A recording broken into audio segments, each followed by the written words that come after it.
اور अजब अजायब है कि गूंगे भी दीन के दाई बन के चल रहे हैं। अभी 1 साल की जमात गूंगों की यमन से काम करके वापस आई और 7 महीने की दोबारा मलेशिया जाने के लिए तैयार खड़ी।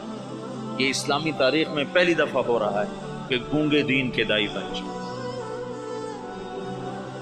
और पहली दफा जब से सूरज चमक रहा है, कांगो के जंगलों में जमात पहुंची जहां इतने कद के बोने रहते हैं, बोने अक़ज़ाम, वो 4 फुट का बड़ा जवान होता है, जिसका कद 4 फुट हो वो सबसे नुमाया नजर आता है। या 4 फुट वाले तो हम गोदी में उठाए फिर, और 4 फुट वाला बड़ा जवान होता है। आम का 3 फुट, 3.5 फुट, पौने 4 फुट, और 4 फुट वाला बड़ा चौड़ा होकर चलता है। और नंगे रहते हैं, मर्द औरत कोई कपड़ा इस्तेमाल नहीं करता, और कोई बाहर की दुनिया से उनका ताल्लुक कोई नहीं है। सांप काटे तो इलाज उनका जंगल में मौजूद, कांटा चुभने से सांप के डसने तक सारा इलाज अपने जंगल से करते हैं। ग़िज़ा उनकी जंगल के जानवर हैं, हर चीज खाते हैं, और ताकतवर इतने हैं कि हर आदमी 5 से 6, 7 से 8 शादियां करता है। कोई कुश्ते नहीं खाते। कितने लोग बेचारों के गुर्दे मर खत्म हो गए कुश्तों के चक्कर में, गुर्दे गंवा बैठे, गोली अंदर ते दम जलंधर चला गया। उनको अल्लाह ने ऐसी कुदरती ताकत दी हुई। और जब से वो पैदा हुए उन्होंने इस्लाम का नाम नहीं सुना। आज से 12 बरस पहले वहां पहली तबलीगी जमात पहुंची। माली से जमात बनी, माली हो गए कांगो, कांगो से गए जंगल, और जंगल के तर्जुमान साथ लिए उन्होंने वहां दावत का काम चलाया। तो 270 आदमी पहली दफा मुसलमान, और उनको लिबास, वो बेचारे लिबास पहन के औखे हो गए, एक ही की तज सड़े ना, औखे हो गए, औखे हो गए। तो उनमें एक उनका सरदार, वो हज करने के लिए आज से कोई 8-9 साल पहले हज के लिए, तो कुछ उलमा थे जो तबलीग के बड़े मुखालिफ थे। तो एक हमारे दोस्त हैं हसन कैमरूनी, ये हसन कैमरून के कैमरून से जमात गई, माली नहीं, कैमरून से जमात गई। तो हसन कैमरूनी है, वो मदीना में पढ़े हैं, फिर रियाज में PhD की है, बड़ा फाजिल आदमी है, वहीं रहता है। तो उसने मुझे ये सारे हालात सुनाए, वो खुद भी उसमें शरीक था। तो वो उस कोने को लेकर गए उन उलमा से, तो उनका तबलीग वाले ये करते हैं, तबलीग वाले ये करते हैं, ये करते हैं। उनका ये सब कुछ जो करते हैं बिल्कुल सही है, इन पर ये सारे एतराज़ ठीक हैं, पर इस बोने की कारगुजारी सुन लो कि तबलीग वाले ये भी करते हैं। जब उन्होंने सुने हालात तो वो सारे रोने लगे और कहने लगे तबलीग हक है, हम नफ्स परस्ती का शिकार।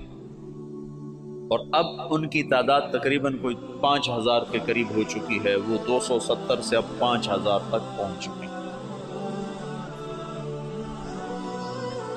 ये वाहिद तहरीक है।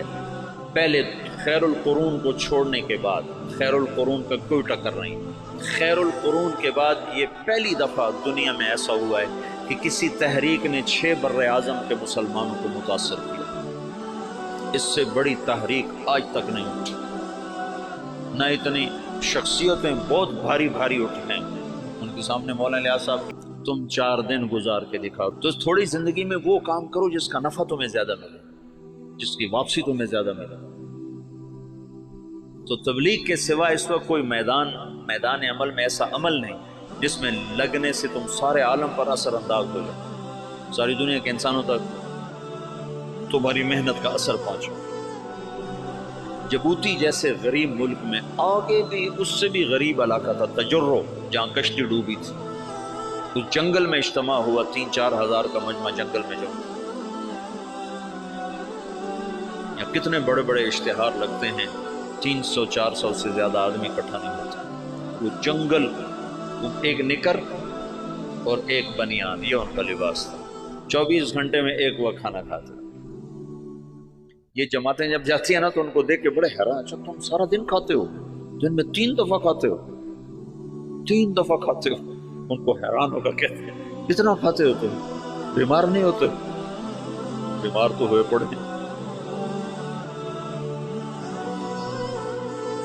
गुर्बत انتہا پر. میں ایسے ساحل سمندر پر تھا، میں ایسے گیا دیکھنے تو سب کے عصر کے بعد چائے پی رہے ہیں. چائے تو دیکھا وہ کالا کعوہ پانی والا بغیر دودھ کے، ٹوٹی ہوئی پیالیاں، ٹوٹی ہوئی پرچیں. یہ ان کی بڑی عیاشی تھی کہ وہ سمندر کے کنارے چائے پی رہے تھے. نکر بنیان یہ ان کا لباس. وہاں تبلیغ پہنچ گئی. کوئی جانتا نہیں محمد الیاس کون ہے، کوئی جانتا ہی نہیں محمد یوسف کون ہے، انعام الحسن کون ہے، عبد الوہاب کون ہے، محمد سعد کون ہے. لیکن تبلیغ وہ ایسے کر رہے ہیں کہ جیسے رائمنڈ میں ہو رہے ہیں، جیسے پاکستان میں ہو رہے ہیں. خود جبوتی والے ان کی زبان نہیں سمجھتے، وہ اور زبان، پہاڑ کی کوئی جنگلی زبان بولتے. تو تبلیغ کے معجزات اب نظر آتے ہیں. نظر تبلیغ کی کرامت وہ نہیں جو چھپی ہوئی.